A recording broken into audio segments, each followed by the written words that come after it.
ang'e gima timore e kotswa. Nikech nitie magitimo piyo. Abo mi example mar baby Sagini, nyathi mane ogol wang'e Kisicha. Notime piyo kendo notieke. Cases gi te ka gidwaro tinyalo tim piyo kendo mondo tieki. Igeni en lit malich ni neno ka ji opong'o kot kane ng'at miluongo ni Mataracha okele kot.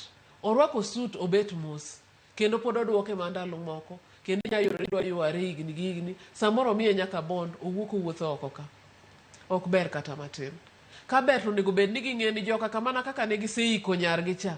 Onego bed ni kes no ero timore mapiyo kaka nyalore, ng'ano bi tweyo kaber mondo gibe giwache ni koro wang'iye gimachielo. Wach nyathi wachande ni waseiko kata ka koro lit to wabed kwa dil gi gimoro achiel lit ma wan go chande to kwa neno ng'acha ka pod wuotho samoro jomoko ineno ka nyiero kata make fun. Ok ber kata matin. Tadira kwa loso ewi wachni mar nek mar mine Jane. Wang'e ni gigi timore ne onyamana kake wasewacho onyalo bedo nyaminu, onyalo bedo nyathiu, onyalo bedo kata nyathini. E kinde ma magi osetimore ma ponono wachni moro tho, in kaka jago modong'. Idong' kod lit more chunye. Inyalo wacho kata ni en gino miluongo kanyo kod dho ngere ni trauma.